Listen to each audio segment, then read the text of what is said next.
ton bise. Réveille ton bise. Tin, tin, tin. Réveille ton bise. Hello et bienvenue sur le podcast Réveille ton bise. Je suis Justine, mentor podcast et business.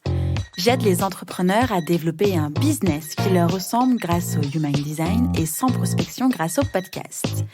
Tous les lundis à 6h, je me mets au défi de vous partager des conseils et de l'inspiration pour vous réveiller, vous et votre business. Est-ce que vous êtes prêts à attaquer cette nouvelle semaine à fond ? Moi, je le suis. C'est parti, bonne écoute.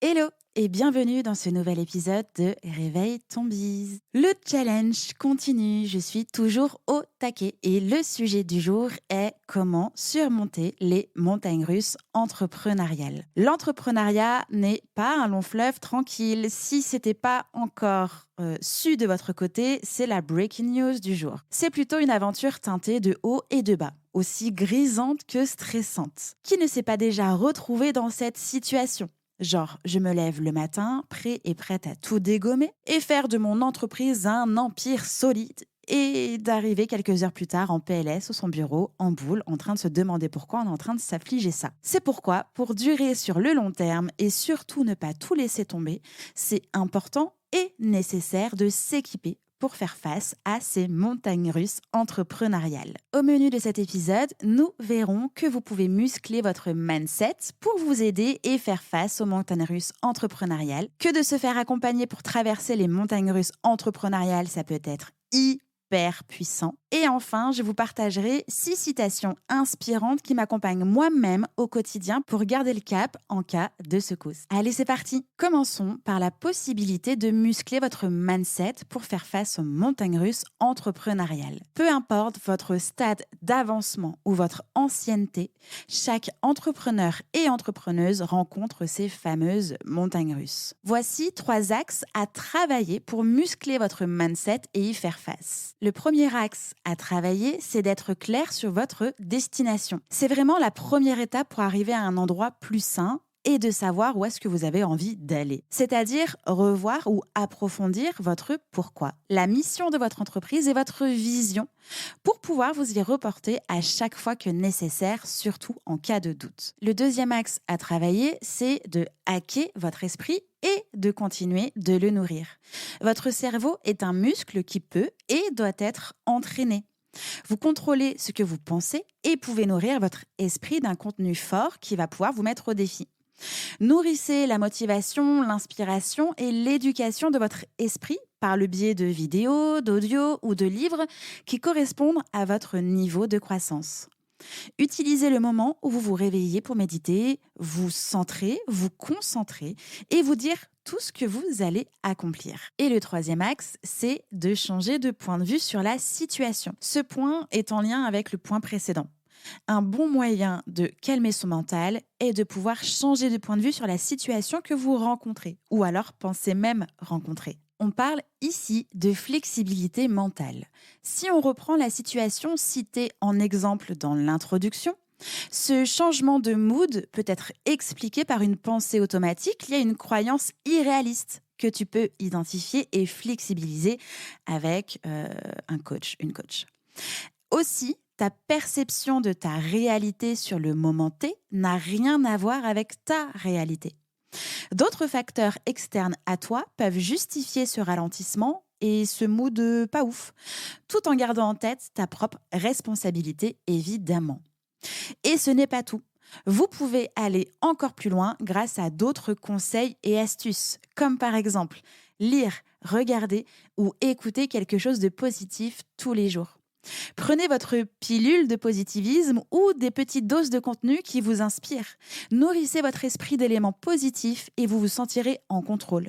Nourrissez votre esprit de négativité et du coup, ce sera l'effet contraire qui se produira. Soyez reconnaissant et reconnaissante. La gratitude est une technique puissante et éprouvée pour rester motivé. Au lieu de vous acharner sur ce qui ne fonctionne pas, concentrez-vous sur ce qui va bien, même quand il vous semble que tout va mal. À partir d'aujourd'hui, à la fin de la journée, Écrivez 3 à 5 choses dont vous êtes fier. Consultez votre liste chaque fois que vous sentez les niveaux de motivation baisser. Et vous verrez, vous serez étonné de la vitesse à laquelle vous allez pouvoir remonter la pente. L'autre conseil et astuce, c'est de progresser tous les jours. Alors oui, il y aura des jours où tout semblera difficile. Quand tout ce que vous aurez envie de faire, c'est de vous mettre en petite boule sous votre bureau et de pleurer sur votre sort, parce que le monde s'écroule autour de vous.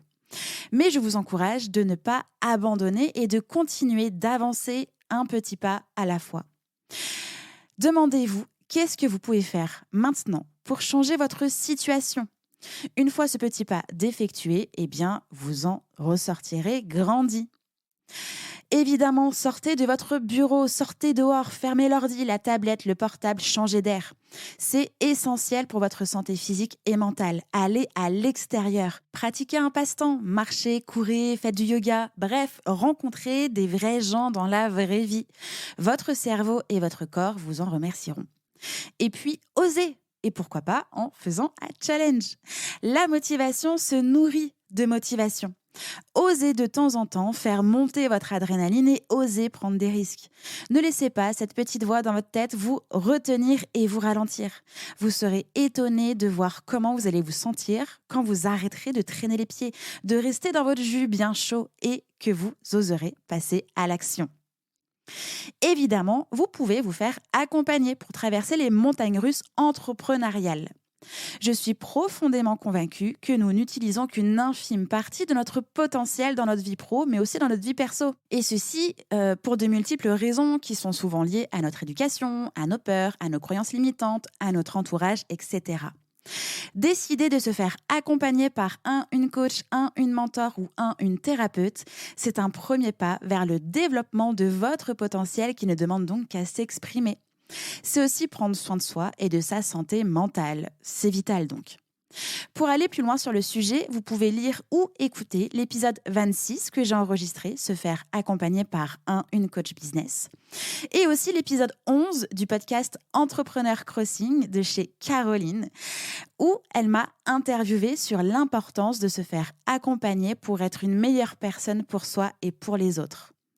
Et enfin, il n'y a pas que les coachs, mentors et thérapeutes dans la vie pour vous aider à avancer. Il y a aussi votre entourage. Entourez-vous de personnes qui vous ressemblent.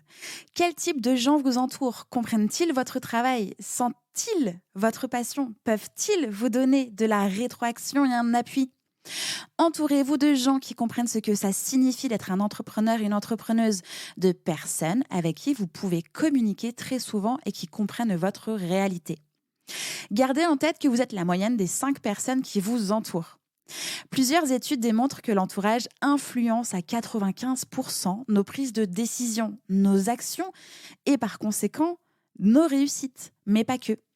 Notre entourage influence l'essence même de nos personnalités, de notre mode de vie et nos pensées. Ça se traduit par une influence sur nos ambitions mais aussi nos projections. Pour faire simple, analysez bien votre entourage, les 5 personnes avec qui vous interagissez le plus. Vous comprendrez alors l'influence de chacune d'elles sur vous et ce que chaque personne vous apporte réellement. Aimez-vous leur compagnie ou simplement l'image que ces personnes-là vous renvoient de vous-même ? Est-ce que ces personnes vous apportent-elles réellement une valeur ajoutée dans votre vie ou est-ce que vous les côtoyez juste par habitude ou faute de mieux ? Demandez-vous ce que vous leur apportez également. Vraiment, ne vous contentez pas juste de survoler ces questions parce qu'elles sont cruciales pour mettre en place des ajustements afin de vous ouvrir à de nouvelles rencontres, vous confronter à de nouvelles situations et donc diversifier vos interactions. Vous exposer à de nouvelles pratiques ou de nouvelles personnes, ça va vous nourrir intérieurement et vous pousser aussi à envisager votre vie et vos ambitions de manière différente. Je vous partage maintenant 6 citations inspirantes qui m'accompagnent moi-même au quotidien pour garder le cap en cas de secousse. Alors évidemment, on peut trouver facilement des citations pour toutes les situations que l'on rencontre et aussi pour trouver de l'inspiration. Voici un petit bouquet de mes citations favorites que j'ai affichées sur le mur de mon bureau, dans mon espace Notion, sur mon fond d'écran d'ordinateur, afin de les avoir sous les yeux tous les jours. La première citation, et celle-ci, je l'aime beaucoup. Elle est affichée sur mon mur, c'est Il est temps de vivre la vie que tu t'es imaginée de Henry James. La seconde citation est de Oprah Winfrey. Entourez-vous seulement de gens qui vont vous tirer vers le haut. La troisième citation vient de l'Abbé Pierre. Le plus grand échec est de ne pas avoir le courage d'oser. La quatrième citation est de Jean Nouin. La réussite, c'est un peu de savoir, un peu de savoir-faire et beaucoup de faire savoir. La cinquième citation est de Winston Churchill qui dit « Agissez toujours comme s'il était impossible d'échouer ». Et enfin, la sixième citation est de Périclès. « Si on veut obtenir quelque chose que l'on n'a jamais eu, il faut tenter quelque chose que l'on n'a jamais fait. » Maintenant, vous pouvez accrocher votre ceinture et monter les bras en l'air. Souriez en passant devant la caméra. Le but du jeu est de toujours vous amuser, que vous soyez en haut ou en bas du manège. J'espère que cet épisode vous a plu. J'espère surtout avoir pu vous aider. Dites-moi en commentaire Apple Podcast ou sur Instagram quelle est la citation qui vous accompagne au quotidien. Je vous souhaite une bonne journée et je vous dis à demain. Bye bye. J'espère que cet épisode vous a plu. N'hésitez pas à partager le podcast à une personne qui veut aussi se réveiller avec vous. Retrouvez l'ensemble des informations et des liens en description de l'épisode ainsi que sur le site internet www.justinarma.com. Si vous avez des idées, des suggestions ou si vous avez juste aimé cet épisode et que vous voulez me le dire, direction Apple Podcast pour laisser un commentaire et des petites étoiles.